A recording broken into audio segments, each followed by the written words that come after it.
running game is worst in franchise history so far. Cincinnati, AP, the Bengals are celebrating their 50th season. None has been worse when it comes to their running game.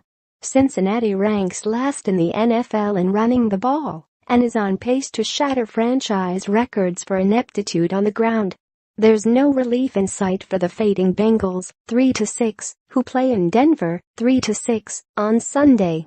Jeremy Hill is out for the rest of the season with an ankle injury that requires surgery, leaving it to rookie Joe Mixon and Giovanni Bernard to try to get yards behind a line that's not giving them much of a chance. There's only so much they can change so late in the season. You can't go to the triple option, right? Offensive coordinator Bill Lazor said. You can't change everything in mid-season. But there are things you can do, and these are NFL players, so they also can adjust as you go, and that's part coaching. Hill managed only 116 yards and a 3.1-yard average as Mixon grew into the role of lead runner. The second-round pick has 321 yards, a 3-yard average, and all three of the Bengals' touchdowns rushing. Giovanni Bernard has 113 yards.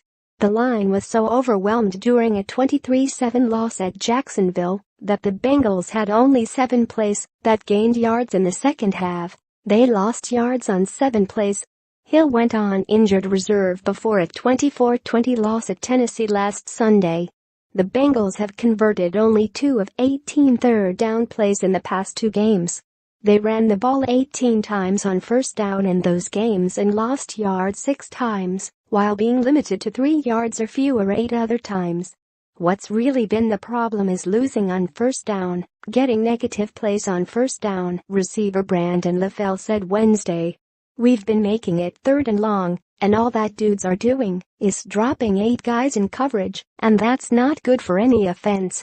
The Bengals are on pace to rush for 1,122 yards, easily their worst for a non-strike season.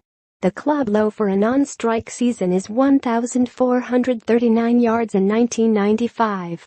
Their 3.1-yard average per carry also would shatter the previous club mark of 3.6 yards. To put their projected total of 1,122 yards rushing in perspective, Corey Dillon ran for more than that by himself in 6 consecutive seasons from 1997 to 2002, when they had a losing record each season leading up to Marvin Lewis's arrival as head coach. Mixon is on pace to run for 571 yards, which would be the 4th lowest total for a lead Bengals running back in franchise history. Charlie Davis ran for 375 yards in 1974, Derek Fenner ran for 468 yards in 1994, and Larry Kennebrew ran for 570 yards in 1987.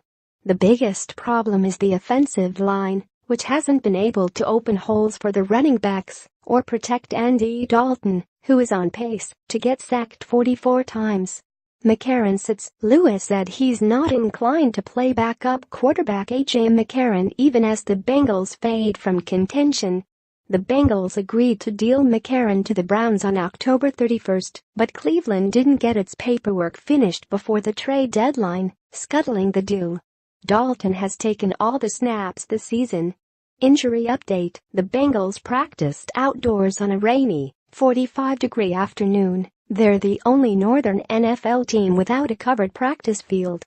Cornerbacks William Jackson, 3, toe, and Adam Pac-Man Jones, concussion, were held out, along with LaFell, knee. Defensive lineman Michael Johnson, back, and safety Sean Williams, hamstring, were among those limited. For more NFL coverage, www.pro32.ap.org and http://twitter.com/AP_NFL.